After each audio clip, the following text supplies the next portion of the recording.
ባሮቹንም ጠራና ገንዘቡን ወጥታችሁ ወርዳችሁ አትርፋችሁ አስረክቡ ብሎ ገንዘቡን እንዲነግሩበት እንዲያተርፉበት ሰጣቸው። ወዘውሃቦ 5 መክሊተ 5 መክሊት የሰጠው አለ። ወዘውሃቦ 2 መክሊተ ድምናችሁ ታሳባራችሁ ሰው መስማት ምክንያቱም ይዛችሁ የሌላችሁ ማረጋገጥ ድምናችሁ አዳችሁ ወደታላችሁ ስልኬን በደስቆ ባራችሁ እንዳትገቡ እንደዚህ ያለውን አባቶቻችን ይብዛ መሰላችሁ። ዘምቶ የተወረሰ ይሉታል። ዘምቶ የተወረሰ ማለት ግዛቱን የሚወር ንጉሥ ሲመጣበት ያንን ወራሪውን ሊያስመልስ ሲሄድ በዚህ በኩል በሌላ በኩል አገሩን ክፍት አድርጎ ከሄደ የሌላ ሀገር ንጉሥ መጥቶ ደግሞ ሲመለስ መንግስቱን ወርሶ ይቆየዋል። ሊማር ሄዶ የተማረውን ቀለም ሳይዝ የሚመለስ ሰው ዘምቶ ሲመለስ ቤቱ ተወርሶ የሚቆየውን ሰው ይመስላል ይላል። ስለዚህ ዘምታችሁ የተወረሳችሁ እንዳትሆኑ ምን ሆነ ይገባል? በደንብ የሚነገረውን ቃል በተረጋጋ ሕሊና ቸኩለን የምናመጣው ነገር ስለሌለ 20-30 ደቂቃም ትሁን ተረጋግታችሁ ስንቃችሁን ቋጥራችሁ መሄድ ይገባል። ስለዚህ ክርስቶስ ራሱን መስሎ ሩቅ አገር በሄደ ባለጸጋ መስሎ ራሱን ይናገራል። አገልጋዮቹን ጠርቶ ለአገልጋዮቹ ገንዘቡን አስረክቦ የሄደ ባለጸጋ እንመስላለሁ ብሏል። እሱ ያ ሰውዬ ምን አደረገ ሲል አንድ ሰውዬ አለ። ይሄ ሰውዬ ለአገልጋዮቹ ገንዘቡን ሰጠ። ናድርጉበት ብሎ አስርኩበት ብሎ ለአንዱ ስንት ሰጠው? 5 መክሊት። ለአንዱ ስንት ሰጠው? 2 መክሊት። ለአንዱ ስንት ሰጠው? 1 መክሊት ሰጠ። ስንት ተሰጡ? 5 እሺ 2 እና 1 እነዚህ መክሊት ሰጣቸው። ወወሃቦሙ ለአሐዱ አሐዱ በአምጣነ ይሁሉ ነሲያ ለሁሉም እንደ አቅማቸው መጠን ሰጣቸው። እንደ ችሎታቸው መጠን አብዝቶ ለሚሰራው 5 ሰጥቶታል። እንደ አቅሙ ለሚሰራው 2 ሰጥቶታል። ከዚያ በታች ደግሞ ለሆነው 1 ሰጥቶታል። ሁሉንም እንደ አቅማቸው ሰጣቸው። ወሆረ ዝቁ ዘሐምሰ መካኔ የነሳ 5 መክሊት የነሳው ሰውዬ ሄዶ ወተገበረ ቦቶን ወረባሃ አላአተ ተመልከቱ። 5 መካኔ ይሄ 5 መክሊት የተቀበለው ሰው 5ቱን መክሊት ወስዶ ወጥቶ ወርዶ ሌላ 5 መክሊት አተረፈና 10 አደረገ። 2 መክሊት የወሰደው ደግሞ ወጥቶ ወርዶ ሌላ 2 መክሊት ጨምሮ 4 መክሊት አደረገ። 1 መክሊት የወሰደው ግን ፈራና ምን አደረገ መሰላችሁ? መሬቱን ጠለቅ አድርጎ ቆፍሮ ከመሬት ውስጥ ያችኑ አንዲቱን መክሊቱን ወሆረ ወከረ ምድረ ወሃባ ወርቀ እግዚኡ መሬቱን ጠለቅ አድርጎ ቆፍሮ የጌታውን ወርቅ ቀበረ። ወምድረ ብዙ ንዋይ መጣ እግዚኦሙ ለሉ አግብርት ከብዙ ጊዜያት በኋላ የእነዚህ ሎሌዎች የእነዚህ አገልጋዮች ጌታ ወደ እነሱ ተመለሰ። ወአዘይታሰቦሙ ይተሳሰባቸው ጀመረ። ማለት 5 መክሊት ሰጥቼ ነበር፣ ስንት አተረፍክበት? 2 ሰጥቼ ነበረ፣ ስንት አተረፍክበት? 1 ሰጥቼ ነበረ፣ ስንት አተረፍክበት? ብሎ ተሳሰባቸው። 5 መክሊት የወሰደው መጥቶ አቤቱ አኮኑ 5 መካኔ ወሀብከኒ 5 መክሊት ሰጠኝ አልነበረምን? እነሆ ወጥቼ ወርጄ ሌላ 5 መክሊት አትረፌያለሁ ብሎ 10 አድርጎ አስረከበ። ሲያስረክብም ጌታውን ብሎ መለሰለት። ኦ ገብር ኄር ወገብር ምእመን ዘበውሁድ ምእመነ ኮንከ ይበብዙ እሰይመከ በውስተ ፍስሓሁ ለእግዚእከ። አንተ ታማኝ በጎ ባሪያ፣ ታማኝ በጎ ባሪያ በጥቂቱ ታምናልና በብዙ ሾመሃለሁ፣ ወደ ደስታ ወደ ጌታ ደስታ ግባ ብሎ ሸለመው ይላል። 2 መክሊት የወሰደውን 2 መክሊት ሰጥተኸኝ አልነበረምን? እነሆ ሌላ 2 መክሊት ጨምሬ አትርፌአለሁ፣ 4 መክሊት እነሆ ብሎ አስረከበ። ጌታውም እንዲህ አለው፣ ኦ ገብርኄር ወገብር ምእመን፣ አንተ ታማኝ በጎ ባሪያ ይበውን ምእመን እኮንከ፣ በጥቂቱ ታምናልና በብዙ እሰይመከ፣ በብዙ እሾምሃለሁ። ውስተ ፍሥሓሁ ለእግዚእከ፣ ወደ ጌታ ደስታ ግባ አለው። አንድ መክሊት የቀበረው ግን እንዲህ አለው፣ አምረከ ከመ ድሩክ ብእሲ አንተ ዘተዓርር እማበ ዘይዘራይከ ወታስተጋብእ እማበ ኢዘረውከ።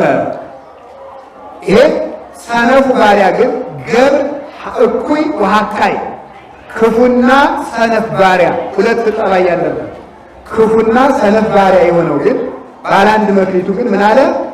እኔ አንተ ያልዘራኸውን የምታጭድ ያልበተንከውን የምትሰበስብ ጨካኝ ጌታ መሆንህን አውቄ ወንበዴዎች ቢቀሙኝ ትፈልግብኛለህ ብዬ ያችን መክሊት በመሬት ውስጥ ቀብሬ አቆይቻታለሁና ተረከበኝ አለ።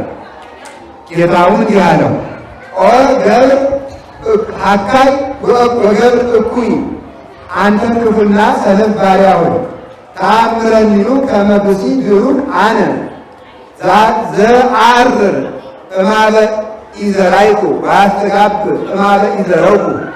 እኔ ያልበተንኩትን የምሰበስብ ያልዘራሁትን የማጭድ ጨካኝ ባሪያ መሆኔን ታውቀኛለህን? እንኪያማ ካወቅከኝ እምደለወከ ታግብ ወርቄ ውስተ ማይዴ ማስተገበርክቦ አነ በርዴ። እንኪያስ እንደዚህ ያለው ጨካኝ ባሪያ መሆኔን ካወቅክ ወርቄን ወደ ሳጥኔ በመለስክልኝ ነበረ፣ እኔም ለሌላ ለሚሰራ ሰው ሰጠው ነበረ። አንተ ጨካኝ ባሪያ ኋላም ወይቤሎሙ ለእለ ይቀውሙ አግብርቲሁ፣ ንጉሡም ቁመው ለሚያገለግሉ ሰዎች እንዲህ አላቸው፣ የዚህን ሰነፍ ባሪያ 1 መክሊት ወስዳችሁ 10 መክሊት ላለው ሰው ጨምሩለት። እስመ ለዘቦ ይሁብዎ ይወስክዎ፣ ላለው ይሰጡታል ይጨምሩለታልና፣ ወለዘሰ አልቦ እመኒቦ ያሃይልዎ፣ የሌለውን ግን ያኑ ያለውን ይወስዱበታል እና። ከዚህ በኋላ ይህንን ሰነፍ ባሪያ አውጥታችሁ ጥርስ ማፋጨት፣ ጥርስ ስቅስቃት፣ ውጋት ወዳለበት ወደ ጽኑ ጨለማ አውጥታችሁ ጣሉት ብሎ አዘዘ ይላል። ስለ ቃሉ የእግዚአብሔር ስሙ የተመሰገነ ይሁን። አሜን በሉ።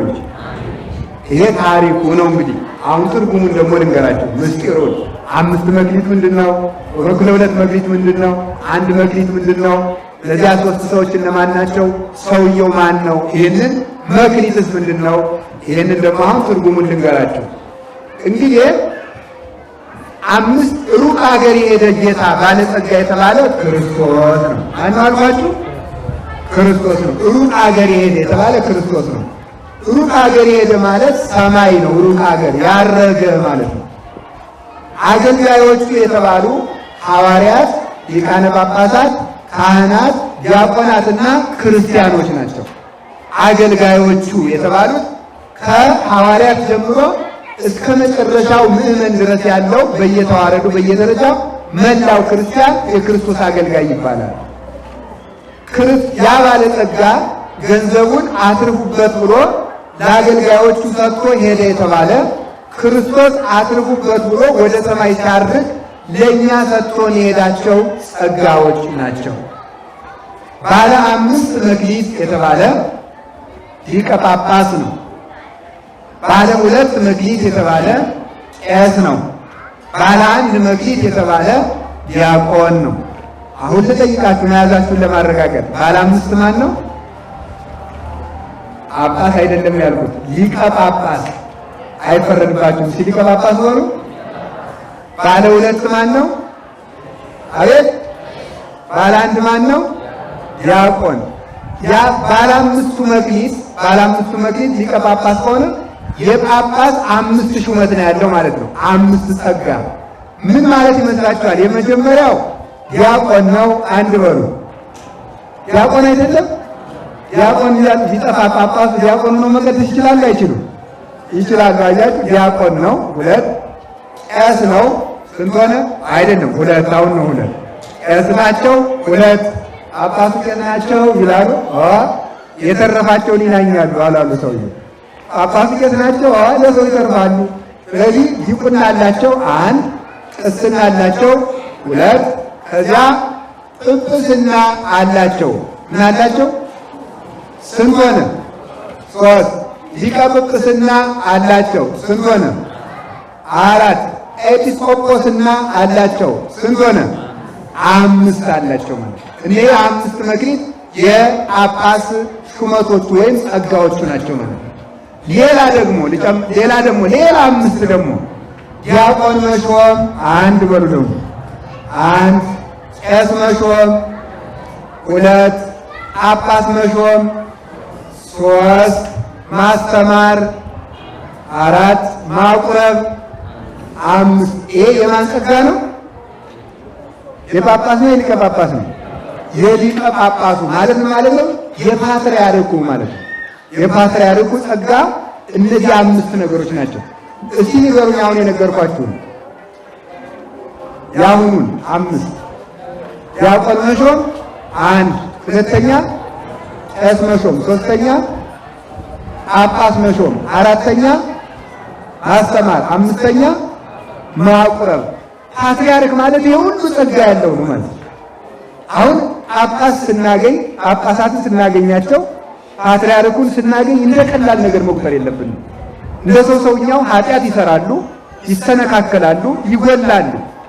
በእነሱ ላይ ግን አምስቱ ጸጋዎች አሉ። እነዚህ አምስቱ ጸጋዎች አይለዩአቸውም። ቢበድሉ እንኳን ለእነሱ ይፈረድባቸዋል እንጂ ለእኛ ግን እነዚህ አምስቱ ጸጋዎች ይደርሱናል። የፈለገ በደለኛ ጳጳስ እንኳን ቢሆን ማለት ይህንን ማስተዋል ከቃሉ ጋር ናችሁ። እግዚአብሔር ከሁላችን ጋር ይሁን። የቄስ ደግሞ መክሊት አለው። ስንት ነው? ቄስ ወይም ቀሲስ ወይም ጠርዘቤጤር ወይም ካህን ይባላል። በሶስቱም መጠሪያ። ካህን ማለት አገልጋይ ማለት ነው። አገልጋይ ማንን ያገለግላል? ሁለት ነው የሚያገለግለው። እግዚአብሔርንና ሰውን ያገለግላል። ማንና ማንን? እግዚአብሔርና ሰው ነው። አሁን እኔ እናንተን እያገለገልኳችሁ አይደለም? እናንተ እኮ ጌቶች ናችሁ እኮ እናንተ ጌታ፣ እኛ አገልጋይ ነን፣ ባሪያ ነን እኛ። ስለዚህ ሕዝብን ማገልገል አንድ ነው፣ እግዚአብሔር ማገልገል ሌላ ነው። አገልጋይ ካህን ማለት ትርጉሙ አገልጋይ ማለት ነው። ማንን? እግዚአብሔርና ሰውን። ፖለቲካን አያገለግልም፣ ሆዱን አያገለግልም፣ ዘሩን አያገለግልም። የሚያገለግል ሰውንና ማንን ነው? እግዚአብሔርን። ሰው የሆነን ሁሉ ነው። እንዲህ ያለ ቦታ እንዲህ ያለ ቦታ የለም። የካህንና የመነኩሴ አገር የለውም፣ እግር ነው ያለው። እግር አለው እንጂ አገር የለውም። የዚህ ቦታ ነኝ አገሬ እንዲህ ነው ጎጤ እንዲህ ነው የለውም። ካህን አገሩ ሰማይ ነው። የካህን ወንድሙ ሰው ነው።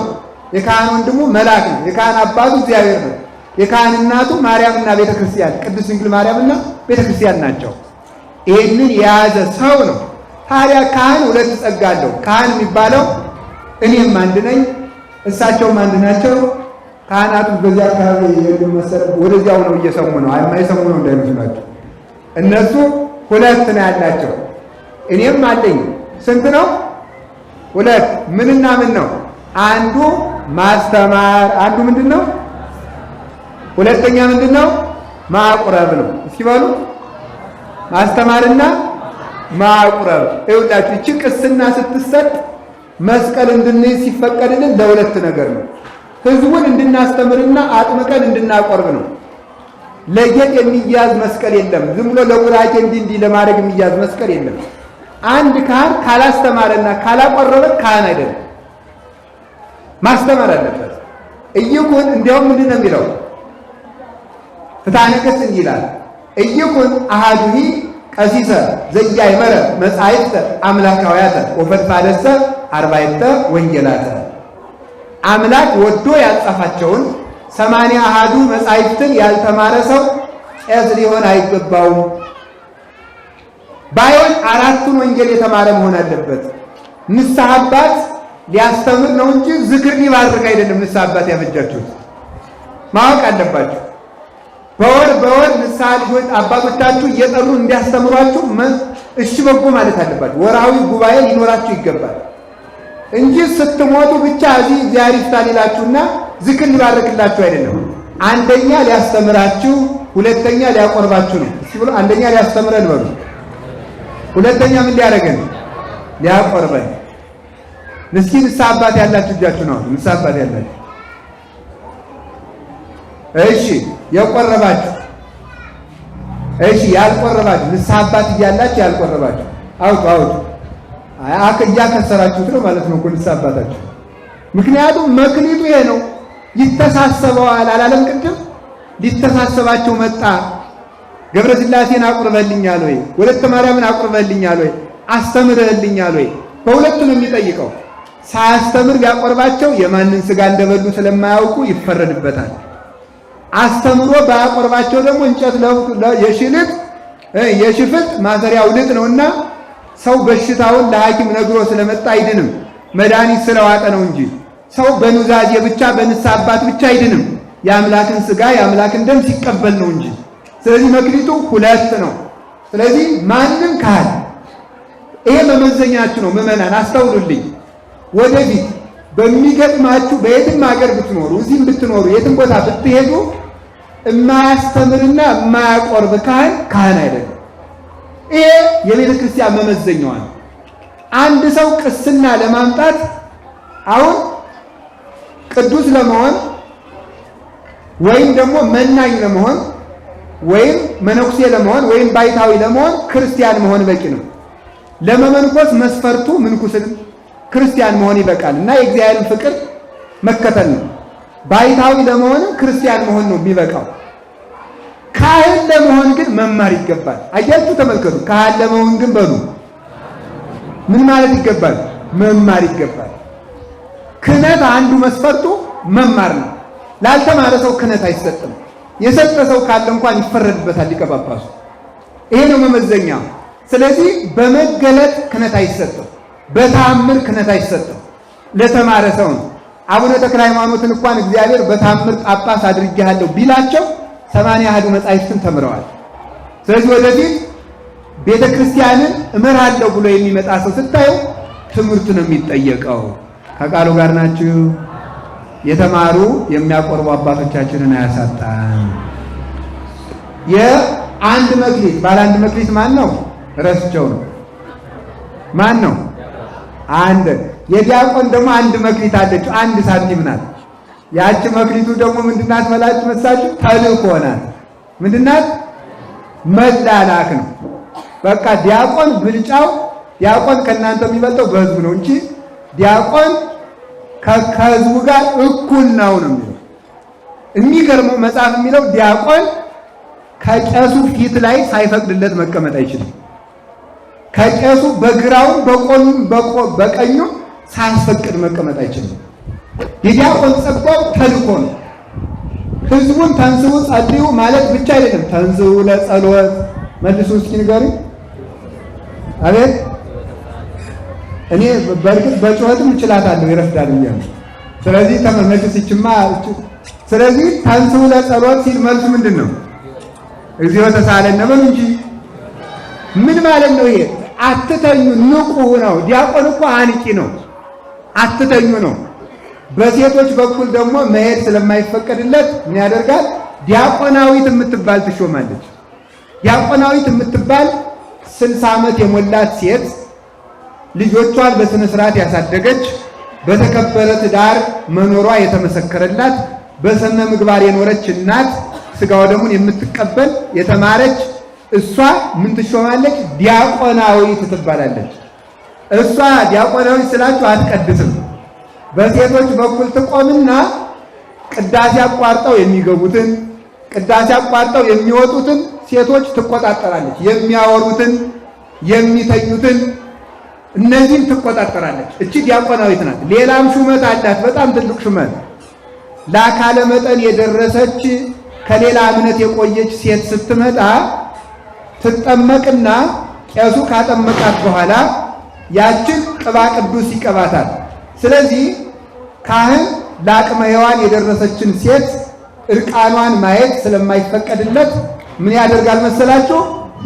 ካጠመቃት በኋላ ያችን አድጋ ክርስቲያን ለመሆን የመጣችውን ሴት ያጠምቅና ፊቱን ዙሮ እጁን ለዲያቆናዊት ይሰጣታል። ለዲያቆናዊት ይሰጥና የዲያቆኑን የቄሱን እጅ ይዛ ዲያቆናዊት አዲሲቱን ክርስቲያን ትቀባታለች። ቅባ ቅዱስ በማን እጅ ነው የምትቀባው? በካህኑ እጅ። እሱ ደግሞ የዚያችን ሴት አካል እንዳይ ፊቱን ይዞራል ማለት። ይሄ ለዲያቆናዊት የተሰጠ ነው።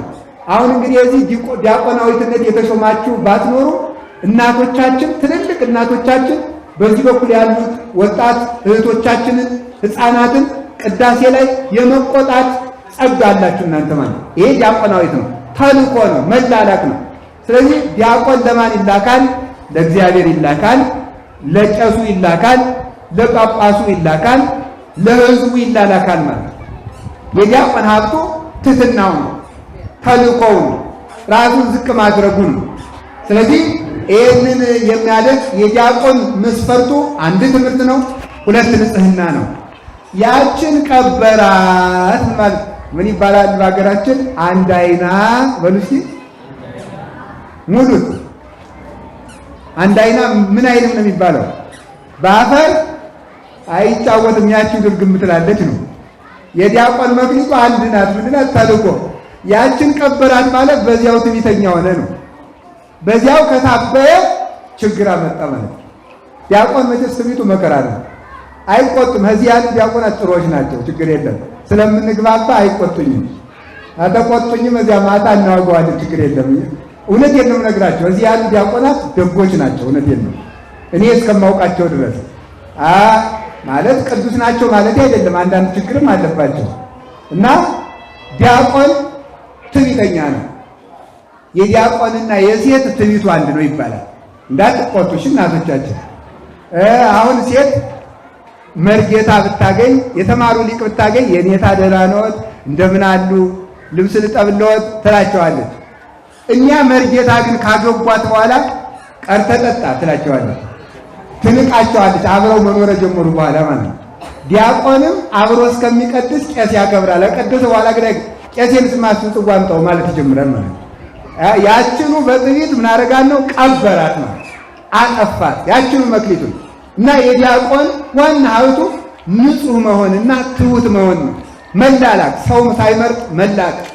ለካህኑ ይሄ ትልቅ ነው ይሄ ትንሽ ነው ሳይል፣ ለሕዝቡም ይቺ ነጭ ለባሽ ናት ይሄ ነጭ ለባሽ ነው ሳይል፣ ለሁሉም እንዲያው ጥሩ ለባብሰው ለመጡ እናቶች ጨመር ያለ ጸበል ደግሞ እንዲያው ምስኪን ላለችው ደግሞ ጎደል አድርጎ መስጠት ሳይሆን ይሄም ደግሞ እኮ እናንተ ይሄም ሀብቱ ሆኖ ወዳጅና ጠላት ሊለይበት ነው። እንደዚህ የሚያረጉ እንዳሉ አልኩኝ። እኔ አሉ አላልኩም። እናንተ ሰዎች ደግሞ እንዳታፋጁ። እንደዚህ የሚያደርጉ ካሉ ያጠፋቸዋል። መቅደስ ሲገባ በፍርሃት ተንቀጥቅጦ መቀደስ አለበት። ይሄ 5 ባለ 1 መክሊት ነው። ያችኑ ካጠፋት ግን ምን ይሆናል? ከዛ በኋላ እሱም ጨለማ ስንስቃት፣ ጥርስ ስቃት፣ ጥርስ ማፋጨት፣ ጽኑ ጨለማ ወዳለበት ተወርውሮ ይጣላል። ሰው ዲያቆን ስለሆነ አይድንም። ቄሱም 2ቱን መክሊት ካልተወጣ ይጣላል። ጳጳሱም 5ቱን መክሊት ካልተወጣ ይወረወራል ማለት ነው። እግዚአብሔር ከዚህ ይሰውረን። ሌላ ደግሞ እንግዲህ 5 መክሊት ሌላ አሁን የሰው በልቶ አያድሩም ተኝቶ ነው። እኛን ብቻ ሰድባችሁ ልቀሩ ነው። ደግሞ የእናንተ አለ እንግዲህ ደግሞ 5 መክሊት እና እኛም ከእናንተ ጋር ደግሞ አብረን የምንጠየቅበት ደግሞ 5 መክሊት ተሰጥቶናል። 5 መክሊት በሉ። ቆይ እናንተ ሳይደርስ ባለ 5ቱ መጀመሪያ በመምህራን ደግሞ አንድ ትርጉም አለው። 5 መክሊት ያለው የተባለ ፍጹም ትምህርት የተማረ እስኪ በሉ። ፍጹም ሊቅ ማለት ነው። ትምህርት ያልቀረው ማለት ነው። ፍጹም ትምህርት የተማረ ማለት ነው። 2 መክሊት ያለው ተመደባለ ከሱ በመጠኑ የተማረ ማለት ነው። 1 መክሊት ያለው የተባለ ደግሞ ከዚያ አነስ አድርጎ የተማረ ማለት ነው። ይሄ በመምህራን ሲወርድ ይባላል። በመምህራን ሲተረጎም ነው። ባለ 5ቱ 5 አተረፈ የሚባለው ፍጹም ትምህርት የተባለው የተማረው መምህር እንደሱ ያለ ፍጹም መምህር ሲያወጣ ማለት ነው። እንደሱ ያለ ፍጹም መምህር ሲተካ ይሄ ምን ይባላል? 5 አተረፈ ይባላል። ፍጹም መምህር ሆኖ ፍጹም መምህር ቅዱስ ጴጥሮስ ቀሌምንጦስን፣ ቅዱስ ጳውሎስ ጢሞቴዎስን፣ ሙሴ ኢያሱን፣ ኤልያስ ኤልሳን እንደተካ ፍጹም መምህር እንደሱ ያለ ካፈራ መምህር ይባላል። በቀድሞ ትምህርቱን ይዞት ከሞተ ሊቅ አይባልም። አንድ ሰው ሊቅ የሚባለው እሱን የመሰለ ሰው ተክቶ ከሞተ ነው። ባለ 2 መክሊት የተባለ ከሱ መጠን አድርጎ የተማረ ነው። 2 አተረፈ የተባለ ደግሞ ያም በአቅሙ እሱን የመሰለ መምህር ሲያፈራ ነው። ባለ 1 መክሊት የተባለ ደግሞ አነስ ያለ ትምህርት የተማረ ነው። ታዲያ ቀበረው ማለት የተማረውን ትምህርት ሳያስተምር የሞተ ማለት ነው። ሳያስተምር የሞተ ምን ያደረገ ወአንተ ፈሪዬ፣ እኔ አንተን ጨካኝ እንደውም አውቄ ቀበልኩት። ምን ማለት መሰላችሁ? ባስተምር አለ። አያችሁ የዚህ ሰውዬ ምክንያቱ ተመልከቱ። ባስተምር አለ። ሃይማኖት የሌላቸው ነገስታት በሰይፍ በስለት አስፈራርተው ቢያስክዱኝ፣ መናፍቃን ተከራክረው ቢረዱኝ የባስ ትምህርቱን አልጀምረውም ብዬ አለ ቀበልኩት ማለት ዕውቀቱን በአይምሮዬ ይዤው ኑሬአለሁ እና እንዳተቀበለኝ ዕውቀትን ብሎ ለእግዚአብሔር ያችን ማስረከቡ ነው። አንተ ጨካኝ ባሪያ ብትፈራስ ቢሆን ወርቄን ለምን ወደ ሳጥኑ አልመለስክም? ማለት ሳጥን የተባለ የምዕመናን ጆሮ ነው ይላል። የምዕመናን ጆሮ ሳጥን ነው። ወርቄን ወደ ሳጥኑ ለምዕመናን ጆሮ እኮ ቢያንስ ለ3 ሰው ብታደርሰው ማስተገበርክ ወአነ በረዴ፣ እኔ እኮ አሰራው ነበር ማለት በረዴት አሰራው ነበር። የመምህር መዳኛው አንዱ ይሄ ነው። አያችሁ እኛ ሙሉ ሰዎች አይደለንም፣ ግን ቃሉን ከእናንተ ስናደርሰው እናንተ ስትሰሩት ስለ እናንተም እግዚአብሔር ምሕረት ለኛ ይሰጠናል። አንዱ መዳኛችን ይሄ ነው። አንተ እንኳን ባይሆንልህ ለሚሰሩት ለምን አልነገርካቸውም? ይሄን ይፈርድበታል። ከዚያ ምን አለ መሰላችሁ? ይሄንን አባ መልካ ክርስቶስ የሚባሉ አባት ነበሩ። እኔ ባስተምር ነገስታት እንገናለን ግን የባስፈርቼ ካድኩ እንደሆነ ወደ መምህርነት ሲመጡ መከራው ብዙ ነው። መታሰር አለ፣ መሰደብ፣ መነቀፍ፣ መገረፍ አለ። እንደገና ደግሞ መናፍቃን ተከራክረው ቢያስክዱኝሳ አላስተምርም ብለው ዝም ብለው በዓታቸውን ዘግተው ሞቱ። ሲያርፉ እግዚአብሔር መልአኩን ምን አለ? ገስጸው አላቸው። መልአኩ ቢረገጣቸው የተማሩትን ቀለም እንደ ባቄላ ውልቅ ውልቅ አድርጎ አስተፋቸው ይላል። አላስተማርከውም፣ አልሰራህበትም፣ አልተናገርክበትም ብሎ አላይምን ወደ ጽኑ ጨለማ ጣሏቸው አለ። አይ ሲኦልስ አይገቡም፣ የመምህርነት ማዕረግ ጎሏቸው በህዝባዊነት ወረሱ ይላል። በምናዊነት ወረሱ? በህዝባዊነት ብላት ተምረው እንዳልተማረው የምዕመንን ጸጋ ወረሱ። ያንን ማይንሳን ፈጣሪ ያንን ይስጠን። አሜን በሉ እንጂ ዞሮ ዞሮ መንግስተ ሰማያት መምህሩ ነው የሚገቡት፣ ጳጳሱ ነው የሚገቡት፣ መነኩሴው ነው የሚገቡት። አንድ ጣይም ስለሆነ ዋናው መግባቱ ነው። ብቻ አስገባን እንጂ እግዚአብሔር ከዚያ ገብተንስ የሚጎል ስለሌለ ችግር የለውም። ሁላችንም ለመግባት ያብቃን። ሌላሳ 5 መክሊት የተባለ ለሁላችን የሰጠው አሁን የወል ነግራችሁ ነው። ለጳጳሱም፣ ለመነኩሴውም፣ ለቄሱም፣ ለዲያቆን የተሰጠን 5 መክሊት እየሰማችሁ ነው። እሺ ጥምቀት አንድ በሉ። ጥምቀት ትጠይቃላችሁ ማን ማን እንደሆነ። ጥምቀት አንድ ታምኖ ኃጣውእ አላዛችሁ ትድገመው በሉ። ታምኖ ኃጣውእ 2 ከዛ 3ኛው ምንኩስና 3 ተባይቶ 4 ከዊነ ሰማይት 5 ንገሩኛው። አቤት ጥምቀት አንድ ግዕዝ ስለሆነች እችኳን ብዙም አትፈረድባችሁ። ታምኖ ኃጣውእ በሉ።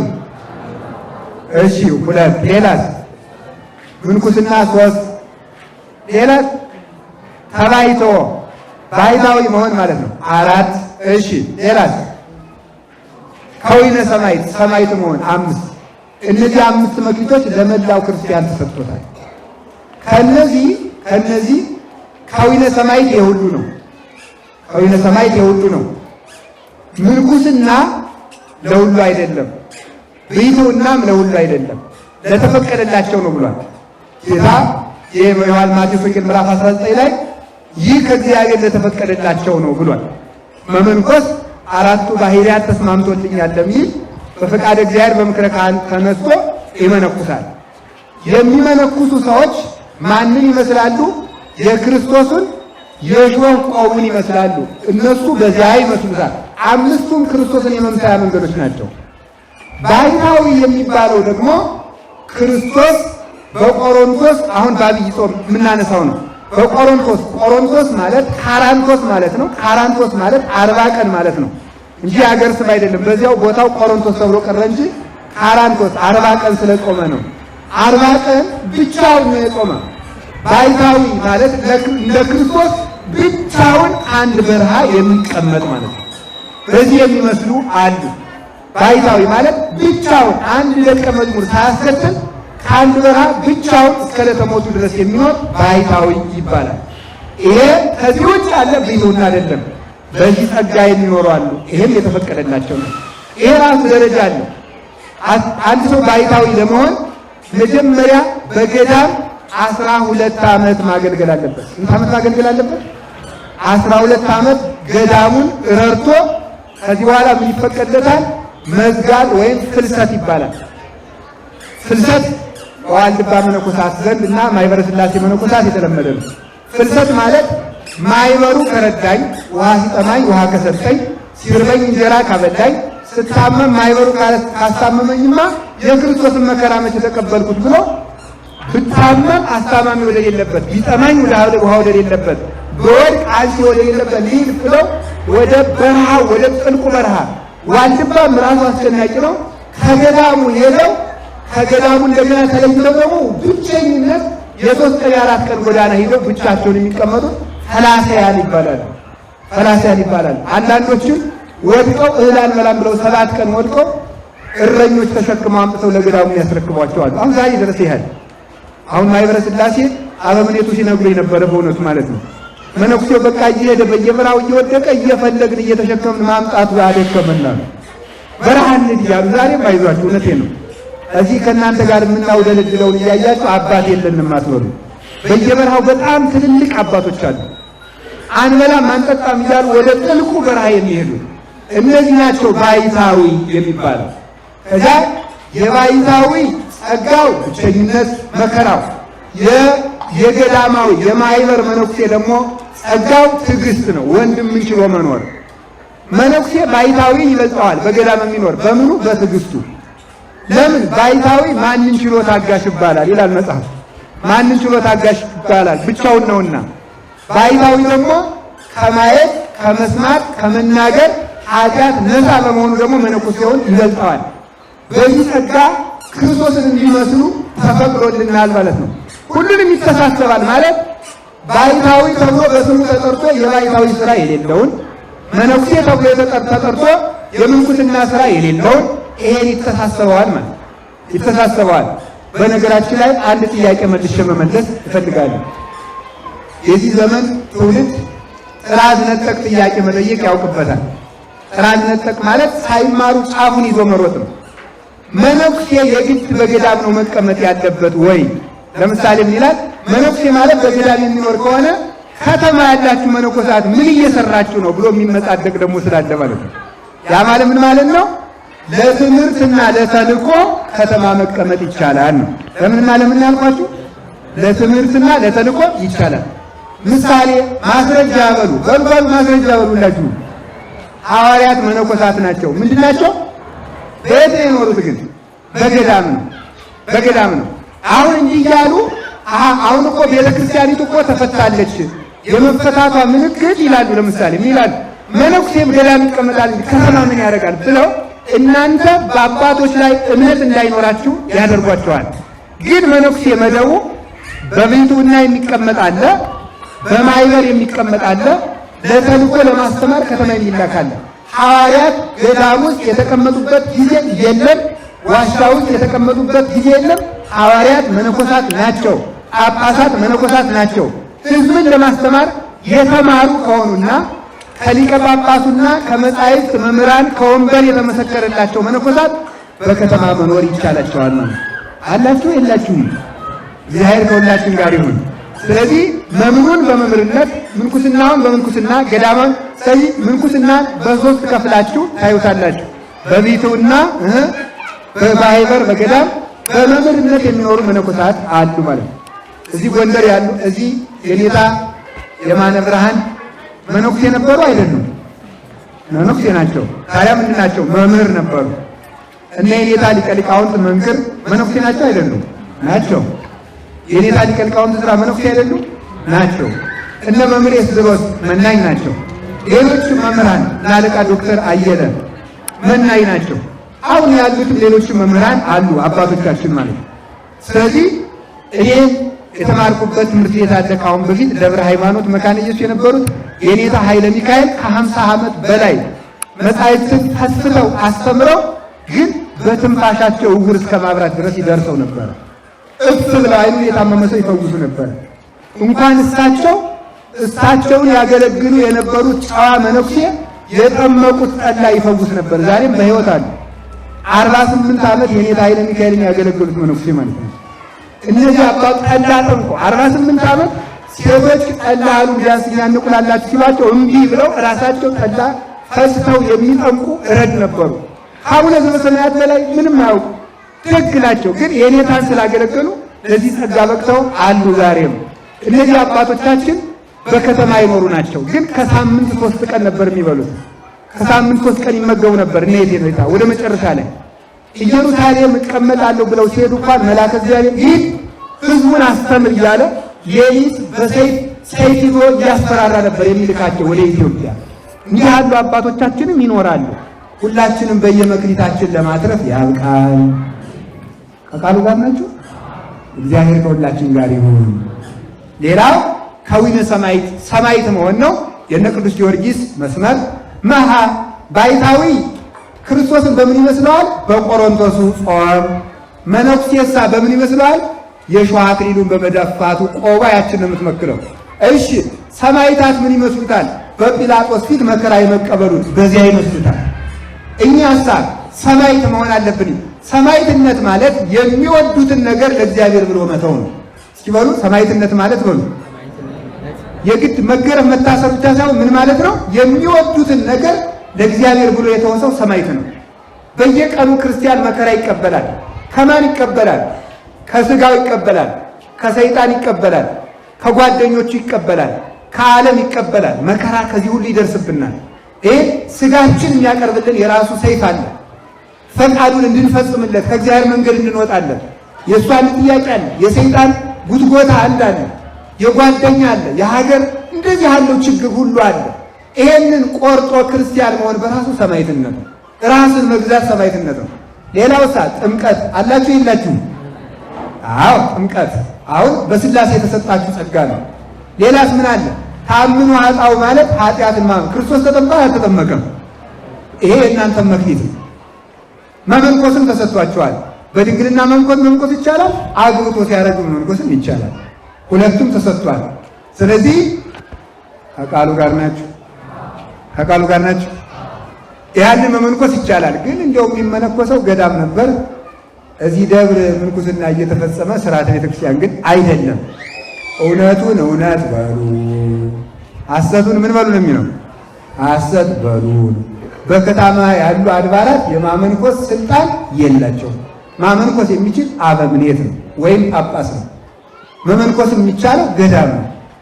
ስለዚህ የክርስቶስ ሰምራ ግንቦት 12 እዚህ ምንኩስና ይፈጸማል። ማን እንደሰራው ስርዓቱ አይታወቅም። ስርዓተ ቤተክርስቲያን ግን አይደለም ማለት ነው። ሕጉን መናገር አለብን።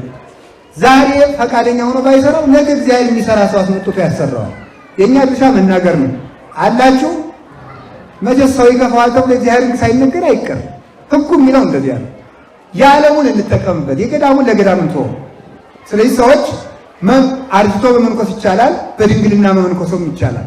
ይሄ አንዱ የምንኩስና ጸጋ ነው። ስለዚህ አሁንም ቢሆን እኔ ወደፊት እናቶች፣ አባቶች ተመካክራችሁ የሀገር ሽማግሌዎችም ምንኩስናው ገዳም እንዲፈጸም ማድረግ አለብን።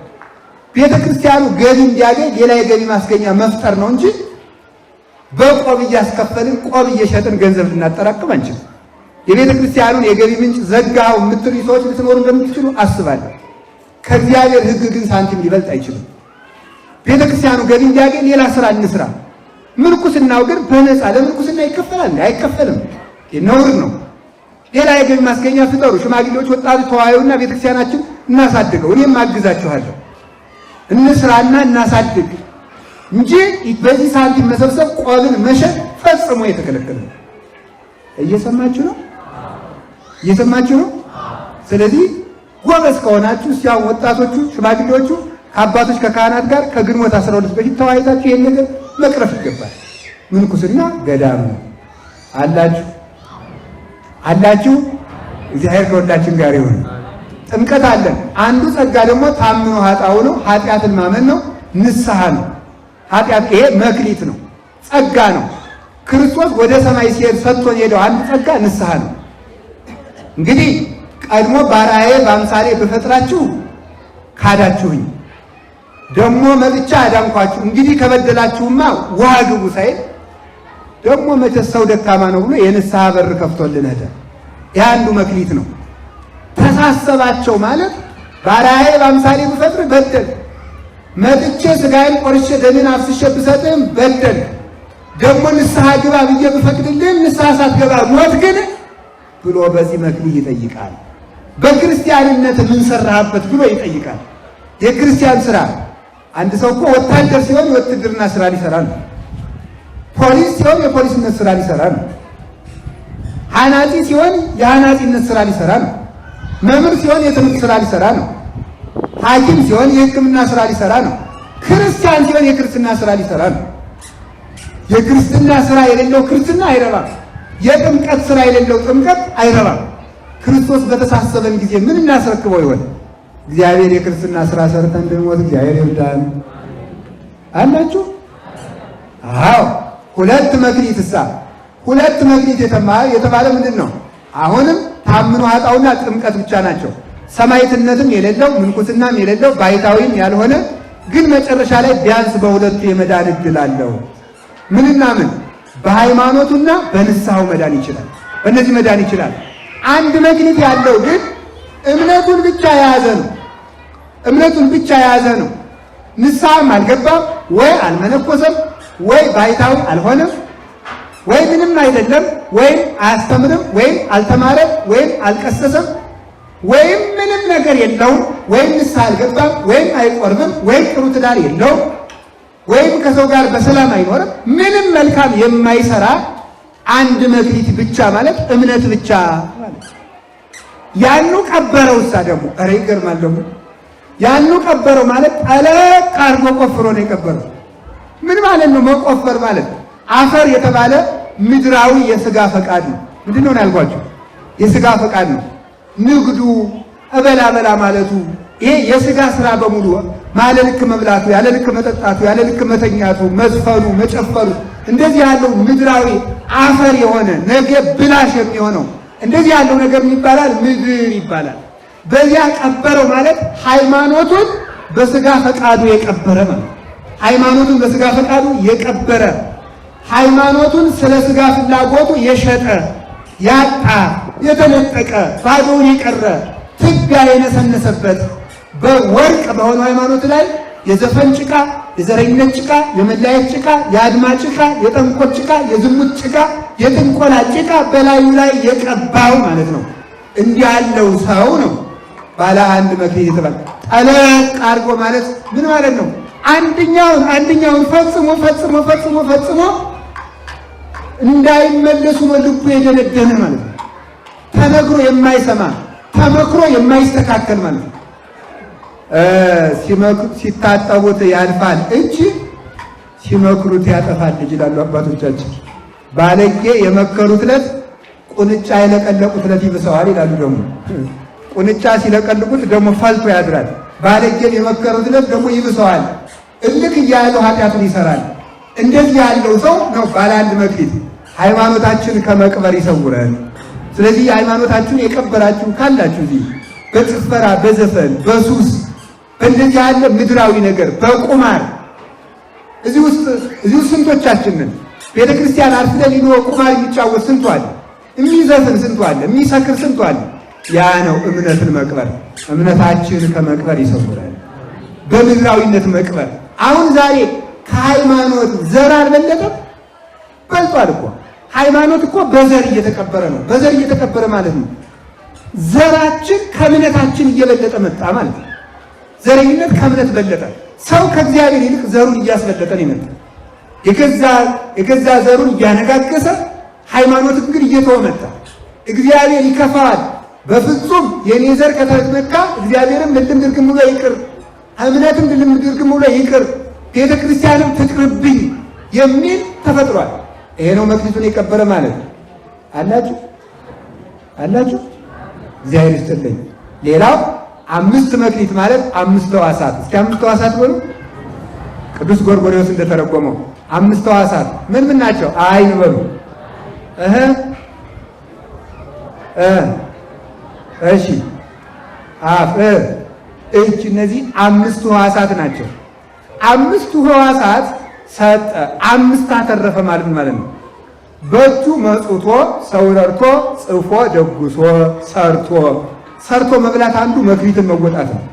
አጣጥፎ ዝም ብሎ ወይ ውጭ ሀገር የሄደ ሰው ዘመድ ካለ ወይ ትልቅ ሀብታም ዘመድ ካለ ወይም ከመንግስት ሰራተኛ ብር እያስላኩ ብሎ ቁጭ ብሎ ተጎልቶ መብላት ያስጠይቃል። እጅህን ምን አረክበት ሲል አጨበጨብኩበት ልትል ነው? ዘፈንኩበት ነው? ኳስ ወረወርኩበት ልትል ነው? በእጅ ምንድን ነው ያደረክበት ሲል ምን ትመልስለታለህ? ፌስቡክ ጎረጎርኩበት ሊባል ነው? ምን ሊመለስለት ነው? እጅ ምን ሰራ ሲል እግዚአብሔር የእጅ መክሊት አለ። በእጅ ይጠይቃል። ምን አለ? እንድንጽፍበት፣ እንድንደጉስበት፣ የወደቀ እንድናነሳበት፣ ለድሃ እንድንፈታው እግዚአብሔር ይህንን ነግሮናል። በእውነቱ ማለት ነው አላችሁ። የወደቀ እንድናነሳ ጦቢት የሚባል አንድ በእስራኤል ምርኮ ዘመን ጦቢት የሚባል አንድ ሰው ደግ ሰው ነበር። ምን ነበር መሰላችሁ የሚያደርግ? የሞተን ሰው ዝም ብሎ እየተሸከመ መቅበር ነበር ጸጋው። እንደው ይገርማልና ጸጋው ዝም ብሎ የሞተ ሰው ሙቶ ሲያገኝ እየተሸከመ መቅበር ነው። ይሄም ደግሞ ጸጋ ነው። በእጁ ይሄን ሰራበት። እግዚአብሔር ማከበረው፣ ልጁን ባረከለት። መልአኩ ቅዱስ ሩፋኤል እንደ ጓደኛ ተገልጦ እስከሚያነጋግረው ድረስ ደረሰ። እጅ መስራት አለበት። ሰርታችሁ ብሉ አላችሁ። ሬዲዮ በእውነት ስንፍና ነውር ነው። እኔም ሰርቸን ምበላ ሊሆነ ሲል ነው ነገር እኔም ሰራለሁ። ሰርቸን ምበላ ምላችሁ ወይ ግን ምን መስሏችሁ? እንሰራለን እኮ እኛም ቢሆን እንሰራለን፣ እንጽፋለን፣ እንደጉሳለን። ከእናንተ የምንጠብቀው አንድም ነገር የለም። እናንተን ያሳደረ እግዚአብሔር እኛንም ያሳድረናል በምንም ነገር። በእውነቱ ቅዱስ ጳውሎስ ምንድን ነው ያለ? አሁን እኮ ጳውሎስ እኮ የሚሰብከን እንድናበላው ብሎ እኮ ነው። እንዳይሉት እንዳትሉኝ አለ ድንኳን እየሰፋው እየሸጥኩ ያችን እየበላው አስተምራችኋለሁ አለ። ሌሊት ቀን ሲሰብክ ውሎ ሌሊት ድንኳን ሰፍቶ ያችን ሽጦ ነበር የሚበላ። መምህር እንኳን ሰርቶ እንዲበላ ነው የተፈቀደ ማለት። መነኩሴ እንኳን ሰርቶ ቅርጫት ሽጦ እንዲበላ ነው የተፈቀደለት። ሰርቶ አለመብላት ፈጽሞ ነውር ነው። ሁላችሁም ስራ መፍጠር አለባችሁ። ስለዚህ በእጅ ምን ሰራበት? የእጅ መክሊት። በአይን ምን ሰራበት? አይን ምን አለ? ቢያንስ ተመልከቱ፣ እንድናነብበት እጅ መጥቶ መቅደሱን እንዲዳስስ፣ ለጸሎት እንዲዘረጋ፣ ለመስዋዕት እንዲዘረጋ፣ አይን ስዕላቱን መቅደስ ገብቶ እንዲያይ፣ እንዲያለቅስ፣ ድሃ ሂዶ እንዲጎበኝ፣ ይሄ ላይ የተፈቀደለት አይንን በማይገባ ነገር ማባከን ክልክል ነው። እኔ ነግሬያችኋለሁ። አይንን ምን አረክበት ብሎ በተሳሰበን ጊዜ ፊልም አየሁበት ብለን ልንመልስ ነው? እስቲ ወጣቷ ምንድን ነው የምትመልሱት? ሰው አይንን ምን ሰራበት ሲባል በጣም ብዙ ፊልሞችን አይቼበታለሁ ልትል ነው መልሱ? ይሄን ነገር መታረም አለበት። በጣም ብዙ ፎቶዎችን አይቻለሁ ልትሉ ነው? ይገርማል እኮ በእውነቱ። ገዳም ሄዶ ሰው ግሸን ሄዶ ገዳም ሄዶ እንደሚያደርገው ፎቶ ቀጭ ከመድረቱ ፎቶ አንድ ማረግ ሳይ ለኃጢአቱ 1 ደቂቃ ሳይቆም 10 ፎቶ ይነሳል። ፎቶውን አየሁ ብለህ ልትመሰክር ነው ታዲያ? እኔ ይኸውላችሁ የአይን መክሊት እንጠይቃለን። በጆሮ የጆሮ መክሊቱ ምንድን ነው? እግዚአብሔርን መስማት፣ ትምህርት መስማት፣ ሰውን ማዳመጥ፣ የተገፉ ሰዎችን ማድመጥ፣ የሰው ብሶት መስማት፣ ሰው ሲቸግረው ዝም ብሎ መስማት። ይሄም ራሱ ከምጽዋት ይቆጠራል። ሰው ቸግሮኝ ሲል ባልሰጠውም ዝም ብለን ምን እንለዋለን? ኧረ በስመ አብ እግዚአብሔር ይርዳህ ብለን ከሰማ ነው። ከዚያ በኋላ አይዞህ እግዚአብሔር ይርዳሃል ካልነው እግዚአብሔር ይረዳዋል። ስለዚህ ምን ማለት ነው? ይሄ የእግዚአብሔር ገንቦ ነው። አርማስቆስ የሚባል ወይም ገንቦ ወይም የወርቅ ገንቦ አለ። የነገስታት ገንቦ ነው። በዚያ የጠለለ ጠጅ ነው እንጂ አሰላ አይጨመርበትም። ክሳድኪ ከማርማስቆስ ያለው ምን እንደሆነ አንገትሽ እንደ ብር ገንቦ ነው ይላል መኃልየ ሰሎሞን። ሙሽራዬ ሆይ አንገትሽ እንደ ብር ገንቦ ነው የሚለው ምን ማለት ነው? ነፍስን ነው። ክሳደ ልቡናሽ ማለት ነው። የልቡናሽ አንገት ክርስቲያን ሆይ ክሳደ ልቡናሽ የብር ገንቦ ነው ማለት ባንቺ የሚዘነበለው ባንቺ የሚንቆረቆረው ንጹህ የእግዚአብሔር ቃል ነው ሲል ነው። ስለዚህ ሐሜት የማይገባበት፣ ዘፈን የማይገባበት፣ ክፉ ነገር የማይገባበት ጆሮ። በጆሮአችሁ ምን ሰማችሁ ባለን ጊዜ ምን እንመልስለታለን? የጆሮ መክሊት አላችሁ። የአፍንጫ መክሊትም አለ። የአፍንጫ መክሊት ዕጣን ማሽተት ነው። ዕጣን መጥቶ ማሽተት አለበት። ዕጣን ማሻሸት ኪዳን ሲደረስ ቅዳሴ ሲቀደስ ዕጣን ሲያሸት በዚህ መክሊቱን እየተወጣ ነው ማለት ነው። ይሄ አፍንጫ መክሊቱ ነው። የአፍ መክሊቱ ተቆጥሮ ተሰፍሮ ያልቁ። ማመስገን፣ እውነት መናገር፣ ሰዎችን ማስተማር፣ መምከር፣ ማስታረቅ፣ እነዚህ ነገሮች አሉ። ጸሎት መጸለይ፣ ይሄ የአፍ መክሊት ነው። አሁን እነዚህ አምስቱን መክሊቶች ስንወጣ ሌላ አምስት ማትረፍ የሚባለው የውስጥ ደግሞ የስሜት ሕዋሳት የነፍስ አምስት አሉ። በአምስቱ የሰራ አምስቱን ማትረፍ ይቻላል ማለት የሥጋውን አምስቱን ሕዋሳት ወደ ውስጥ ከሚገቡ የረከሱ ነገሮች የጠበቀ ሰው የነፍሱን አምስቱን የስሜት ሕዋሳት መጠበቅ ይችላል። ሰው የልብ እግር አለው፣ የልብ እጅ አለው፣ የልብ ዓይን አለው፣ የልብ ጆሮ አለው፣ የልብ አፍንጫ አለው። በልብ ዓይን እግዚአብሔር ያያል፣ በልብ ጆሮ እግዚአብሔር ይሰማል፣ በልብ እግሩ ወደ እግዚአብሔር ይጓዛል፣ በልብ እጁ እግዚአብሔርን ይዳስሳል፣ እግዚአብሔርን ያቅፋል፣ እግዚአብሔርን ይዋሃዳል። ይሄ ነው በልቡ ከእግዚአብሔር ጋር ይነጋገራል። ይሄንን የበራ ልቡና ማፍራት የሚቻለው የውጨኛውን መጠበቅ ሲቻል ነው። አምስቱን ያተረፈ ማለት ይሄ ነው። ከቃል ጋር ናችሁ። እግዚአብሔር ከሁላችን ጋር ይሁን። ሌላ አስር መክሊት ማለት አስሩን ትእዛዛት የጠበቀ ነው። አስሩን ትእዛዛት የጠበቀ ዘጸአት ምዕራፍ 20 ላይ ከኔ በቀር ሌላ አምላክ አታምልክ፣ ሰንበትን አክብር። ሰንበትን አክብር። ሰንበት የተባለው ቅዳሜ እሑድ ነው። ቅዳሜ ልብስ አይታጠብም፣ ወፍጮ አይፈጭም፣ ልብስ አይሰፋም። ቅዳሜ መከበር አለበት። እሑድ ቅዳሜና እሑድን አክብር። 5 ቀን ለእግዚአብሔር እሑድ እኮ አልደረሰው። 5 ለኛ 2 ለእግዚአብሔር እንዴት አይደርሰው? ያንን አክብር ተብሎ ተነግሯል። ያንን ማክበር ይገባል። የባልንጀራህን ሚስት አትመኝ፣ የባልንጀራ የሆነውን አትመኝ፣ አታመንዝር፣ በሐሰት አትመስክር፣ የፈጣሪን ስም በከንቱ አታንሳ፣ ቸልተኛ አትሁን ተብሎ ተነግሯል። እነዚህ ነገሮች የጠበቀ አስሩን የጠበቀ 2 መክሊት የተባሉት ደግሞ ምንድን ናቸው? ብሉይና ሐዲስን የጠበቀ አንድም ይሉና 10ሩን በ2 ሕግ የጠበቀ ብለው የሚተረጉሙት አባቶቻቸው። 10ሩን በ2 ሕግ ማለት 2 ሕጎች አሉ። አንድ 5 አለው፣ አንዱ 5 አለው። 2 ሕጎች፣ አንዱ እግዚአብሔርን መውደድ ነው፣ ሁለተኛው ሰውን መውደድ ነው። 5ቱን በአንድ ሕግ እንፈጽመዋለን፣ 5ቱን በአንድ ሕግ። ሰንበትን እናከብራለን እግዚአብሔርን ስለምንወደው። ከእግዚአብሔር በቀር ሌላ አምላክ አናመልክም እግዚአብሔርን ስለምንወደው። የእግዚአብሔርን ስም በከንቱ አንጠራም እግዚአብሔርን ስለምንወደው። በሐሰት አንመሰክርም እግዚአብሔርን ስለምንወደው። እነዚህ ነገሮች 5ቱ በአንድ ይፈጸማሉ። ባልንጀራችን ምን አንልም እንወዳለን እግዚአብሔርን ስለምንወድ፣ ሰውን ስለምንወድ። የባልንጀራችን ነገር አንመኝም ስለምንወድ፣ ሚስቱንም ገንዘቡንም። እነዚህ ነገሮች 5ቱ በአንድ 5ቱ ሰውን በመውደድ 5ቱ እግዚአብሔርን በመውደድ ይፈጸማል። የሕግ ፍጻሜ ፍቅር ነው የተባለው ለዚህ ነው። የሕግ ፍጻሜ ፍቅር ነው። ፍቅር ያለው ሰው ሕግ ሁሉ አለው ይባላል። ፍቅር የሌለው ሰው ሕግ የለውም ይባላል። ለምሳሌ ሰውን ከወደድነው አንሰርቀውም፣ ከወደድነው አንሰድበውም፣ ከወደድነው አንቀማውም። ስለዚህ ተመልከቱ፣ አያችሁ፣ ከወደድነው አናማውም፣ ከወደድነው አንሰድበውም፣ ከወደድነው አንንቀውም። ሕግ ሁሉ መውደድ በሚል በአንድ ተፈጸመ ማለት ነው። እግዚአብሔርን ስለወደድነው እንመጣለን። ቅድም ያልኳችሁን ነገሮች እግዚአብሔርን አናስከፋም። አሁንም ፍቅር ነው። የሕግ ፍጻሜ ፍቅር ነው። ስለዚህ ምን ይባላል? ወበላ ክሌቲ ትእዛዛት። ይሄ ስንት ጣት ነው? በጣም ጥሩ። ይሄ ስንት ጣት ነው? 5ቱን ጣት ያንጠለጠለ ስንት ክንድ አለ? 5ቱን ያንጠለጠለ ስንት ነው? 5ቱን የያዘ ስንት ነው? እነዚህ 2 ክንዶች 2 ሕጎችን የሚወክሉ ይላል። ጎበዝኛ እኮ በከንቱ አልተፈጠርንም ወንድሞች እህቶች። 2 ክንዶች 2 ሕግ ናቸው። የግራው ሰውን መውደድ ነው፣ የቀኙ እግዚአብሔርን መውደድ ነው። በዚህ 5 አለ። ያ ዕጣት ዝም ብሎ የመጣ አይደለም። ከዕጣታችሁ የምትወዱትን ንገሩኝ እንጂ እሺ። በጣም የማትወዷትን ዕጣት ንገሩ። የሚገርመው እኮ ትንሹ ብትቆረጥ እኮ ማጣበቅ አይቻልም። እቺ ብቻ ትንሿን ብትቆርጣት አጣቆ መጉረስ ራሱ አይቻልም። እንዴት በፍጹም የማይሆን ነገር ነው። የመሀለኛይቱ ብትቆረጥ እንዲሁ የሕግም ትንሽ የለው። አያችሁ፣ ሰውን የመበደልም ትንሽ የለው፣ ሰውን የማስከፋትም ትንሽ የለው።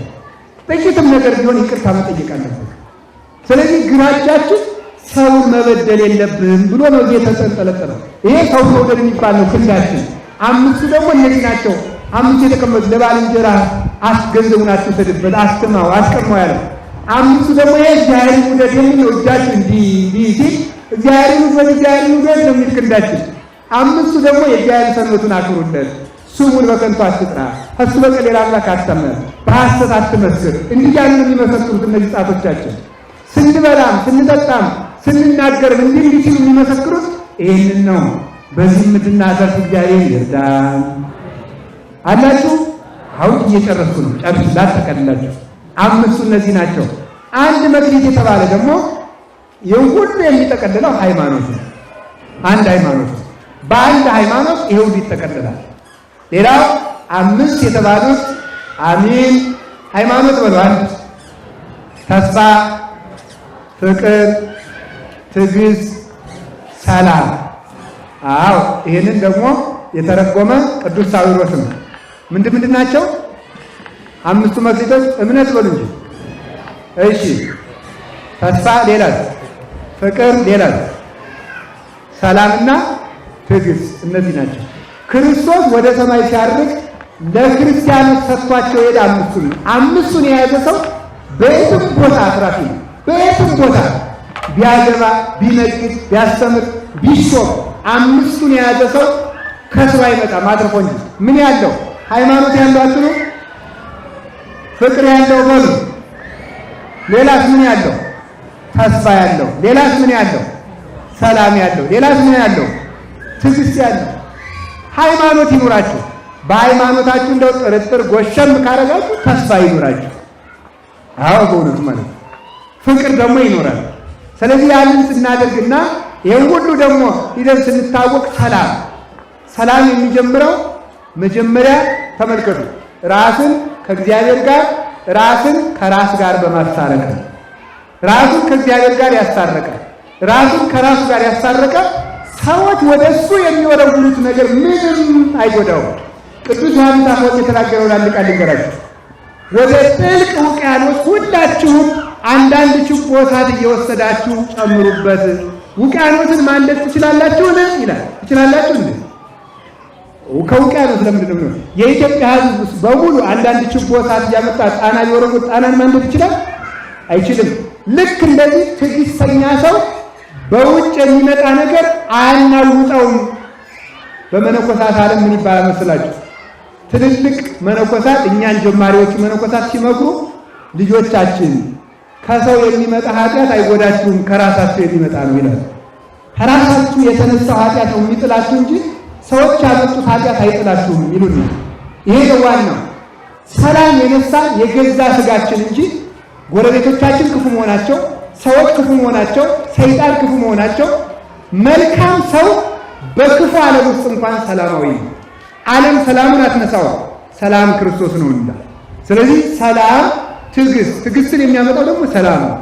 እነዚህን አምስቱንም እንዲኖረን እግዚአብሔር ይርዳን። እግዚአብሔር ይርዳን። እነዚህን ያድለን። አትርፈን ለመገኘት ያልቃል። ሁላችሁም እንዳትከስሩ በሃይማኖታችሁ አትርፉበት፣ በሀገራችሁም አትርፉበት። በሀገራችን ራሱ ማትረፍ አለብን የለብንም? ኢትዮጵያ ልናተርፍባት የተሰጠችን መክሊታችን ነው። ጎንደር ያላተረፈ ሌላ ቦታ መክሰር ነው ስራ። ሊቃውንቱ እዚህ ድጓ ዝናል፣ ቅኔ ያል፣ አቋቋም አለ። ሌሎች እኮ ወንድሞቻችን በየምዕራብ በየምስራቁ ዳርቻ ሆነው በካሴት እኮ የሚያስቀድሱ እኮ ወንድሞቻችን አሉ። ካህን አጥተው ማለት የሚቸገሩ እኮ አሉ። እኛ ህዝብ ብለን የጠገብነውን እያያችሁ ነው። መርጠን የምንሳለም፣ መርጠን ንስሐ አባት የምንይዝ፣ መርጠን የምንማር ናቂዎች እኮ ነን እኛ እኮ በእውነቱ ማለት። ስለዚህ እዚህ ደብሩን ይዩት። ኧረ እግዚአብሔር እኔ በእውነት እንደ ጎንደር ሰው አድርጎ እግዚአብሔር እንዳዚህ ያዘነልህ ሰው አለ? ለምን አትሉኝም? በየደጃፋችን ቤተክርስቲያን እያለ ቤት ተኝቶ ማርፈድ ምን ይሉታል እንዴ? በየሴንቲሜትሩ ቤተክርስቲያን ይትከል በየሴንቲሜትሩ እኮ ነው የቀረ። እዚህ ቤተክርስቲያን እዚህ ቤተክርስቲያን እዚህ ቤተክርስቲያን እዚህ ሄደን መጸለይ ያልቻልን የት ብንወል እንጸልይ? የ4 ሰዓት መንገድ ይቻልና የ2 ሰዓት መንገድ ይቻልና። ስለዚህ እግዚአብሔር ብዙ ከተሰጠው ብዙ ይጠበቅበታል ብሏል መጽሐፍ። እስኪ በሉ ብዙ ከተሰጠው በሉ ምን ይባልበታል? ብዙ ይጠበቅበታል። እውነት የምነግራችሁ መጥታችሁ ብታለቅሱ እዚህ ያሉ አድባራት ብዙ ችግር የተፈቱባቸው አድባራት ናቸው። እዚህ መጥታችሁ ብታለቅሱ አባቶቻችን ብዙ እንባ ፈተውበታል።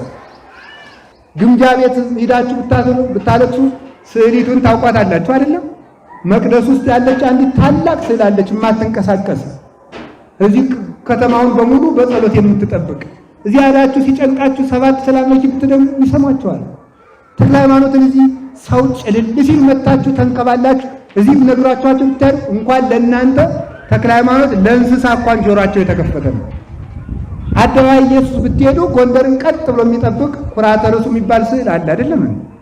እዚህ ያላችሁ ብታለቅሱ መድኃኔዓለም ብትሄዱ አሉ የድርቡሽን ሰራዊት በሙሉ አመድ አድርገው የመለሱ የመድኃኔዓለም ስዕል አለ። ደብረ ብርሃን ሥላሴ ብትሄዱ ጣራው ላይ ያሉ የመላእክት ስዕል ከነዚያ ስዕሎች ነው ነጭ ንብ እየወጣ የድርቡሽን ወታደር በሙሉ ቃሃ ለቃሃ እየወሰደ ውሃው ለውሃ ሲጥለው የነበረ ሰይፍ ሳይመዘዝ ንቦቹ ከደብረ ብርሃን ሥላሴ የሚወጡ ንቦች ናቸው የድርቡሽን ወታደር እየነደፉ ያባረሩት። አረ ኦፈሳምኒት የምትባል ወፍ አለች። እሷን ነገር ይጠቅለው መሰለኝ አላችሁ። የላጭን ልጅ ቅማል በላው ይባላል። የላጭን ልጅ ምን በላው? ቅማል በላው። በጣም እናሳዝናለን እኮ። እዚህ ያልጸደቀ ሰው የት ሊጸድቅ ነው? ይቸግራል እኮ እናንተ። በየስፍራው እኮ ብትሄዱ አባ እዚህ እኮ በየስፍራው ምስጢር፣ ህይወት፣ ታሪክ እኮ ነው ያለው። አፈሩ በራሱ ይረግመናል። እኔ ይሄ የጎንደር አፈሩ ራሱ መሸከሙን ሳይረግመን መቅረቱ እነዚያን በተሸከመበት የተቀደሰ አፈር የተቀደሰ ነፋስ ነው። ስለዚህ አስተውለን መኖር ይገባል። አይመጥንም። እንዲህ ያለው ሰው በእውነት እንገራችሁ የምዕራባውያንን አኗኗር ይዞ የሚኖር ሰው ጎንደር ላይ አይበረክትም። ያለኛው ነው የሚጠፋው።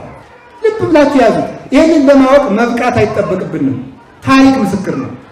አሁን እዚያው ደብረ ብርሃን ሥላሴ አባቶቻችን ካህናቱ ሲሉ ከሚለው ሲደርሱ መታ ከማይሌት የምትቆም ስዕል አለች። እንዲያውም ይባላል አይደል? አንድ አጼ ኢያሱ ናቸው አጼ ቴዎድሮስ ናቸው ንጉሱን አግዙኝ ገብተው ሰዓታት ሲያስደርሱ ድምጻቸው እንደው የኔ ብጤ የሆኑ ካህን ሲሉ ድምፁ ደስ አላቸው ሲል አይ እንኳን እሱ አልትመጣ እኔ መልኩልህ ብለው ተነስተው ሆዱ የምትባልላት ስዕል አለች። ሰዓታቱ ላይ መጣ የምትባረክ። አሁን በኃጢአታችን ካላስቀረ ቁስቋም ብትሄዱ ልደታ ብትሄዱ የልደታ ውሃ የምትባላለች ሕይወትን የምታድግ ምን ባታ ብትሄዱ እንኳን እኛ አማሌቃውያን ሁሉ የእስልምና እምነት ተከታዮች ወንድሞቻችን ልጅ እያገኙባት እየተፈወሱባት ነው ያሉ አይደለም እንዴ? እዚህ ምስክር ናችሁ። እናንተ ሄዳችሁ ማረጋገጥ ትችላላችሁ። በዚህ ድነት የማይሰጥ የትኛው ነው? ስለዚህ አላችሁ። ስለዚህ ሰው አገሩንም ይከስራል። አገራችን ከመከሰር ይሰውራል። ሀገራችን ማትረፊያ ማድረግ አለበት። በእውነቱ ማለት ነው። እዚህ ውስጥ ያለ ነው ከፋሲል ከግንቡ ስር ባይታዊ የወጣበት ባህር አለ። ጎንደር ይሄን ታቦት ትከል እያለ አፄ ፋሲልን ይመራ የነበረ ባይታዊ የወጣበት ስንቶቹ ግንቡን የሚሰሩትን ሰዎች የሚበሉትን አንበሶች የለጎመ የአቡነ ገብረ መንፈስ ቅዱስ ታቦት ፊት አቦላ ያለለት። እንደገና ደግሞ የግንቡን ሰራተኞች ደዌ ሲፋጃቸው ያንን በሽታ ያለቀ ታቦት ፊት ሚካኤል አለ። ምን የሌለን አለኛ ቦሉ አዳኛ ምንድነው? የአባይን ልጅ ውሃ ጠማው እኮ ነው። አላወቅንበትም። ነገራችንን በዙረት እየጨረስነው ነው። ስንት ቤተ መንግስት ገብቶ ወግ ሞልቶ የእግዚአብሔር ቤተ መንግስት በዚህ ሞልቶ ቤተ ክርስቲያናቱን ነው ቤተ መንግስት ምላቸው ጎንደር ላይ ያሉት በሙሉ እዚህ በየስፍራው ሄደን ለእግዚአብሔር ብሶታችን መንገድ ሲገባል እየዞሩ አስፋልት ላይ ተጎልቶ ጊዜን ማሳለፍ ምንድነው? ወላዲተ አምላክ እኔ በጣም ነው የማዝነው በእውነት። ታሳጃ ውልጥ ብሎ ከመዋል ደስ ያለ ሥላሴ ብትነግረው እኮ ስራም ቢሆን ይፈልግልን ነበር። ለመሬታችን ትፈልጋል። ለአስፋልቱ ማመልከቻ እያቀረባችሁ ነው። ማን ሊሰማችሁ ነው እዚያ የተጎለታችሁ? ስለዚህ ወንድሞቻችንም እንምከር፣ ልጆቻችንን እንምከር፣ እህቶቻችንን እንምከር፣ ወደ ቤተ ክርስቲያን እንመለስ። ኦፈ ሳምኒት የምትባል ወፍ አለች። ያቺ ወፍ ምንድን ነው የምታደርገው? ከውቅያኖስ ነው የምትኖር ከባሕሩ ማለት ውሃ ሲጠማት ወጥታ ነው ጤዛ ነው የምትልስ። ይሄ ታሳዝነኛለች። እቺ የምትኖር ከባሕሩ ነው። ውሃ ሲጠማት ግን ጤዛ ነው የምትልስ። ከታሪክ ባህር ውስጥ ነው እየኖርን ያለነው። ከሃይማኖት ባህር ውስጥ ነው እየኖርን ያለነው።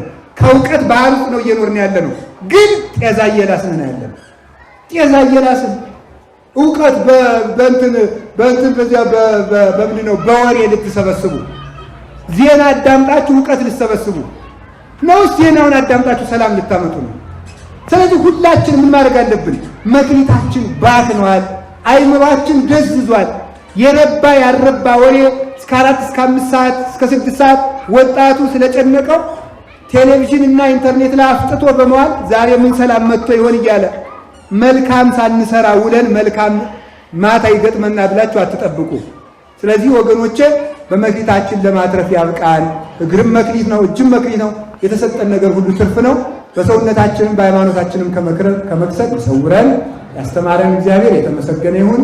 ሀገራችንን ሰላም ያድርግልን። ወስብሐት ለእግዚአብሔር ወለወላዲቱ ድንግል ወለመስቀሉ ክቡር።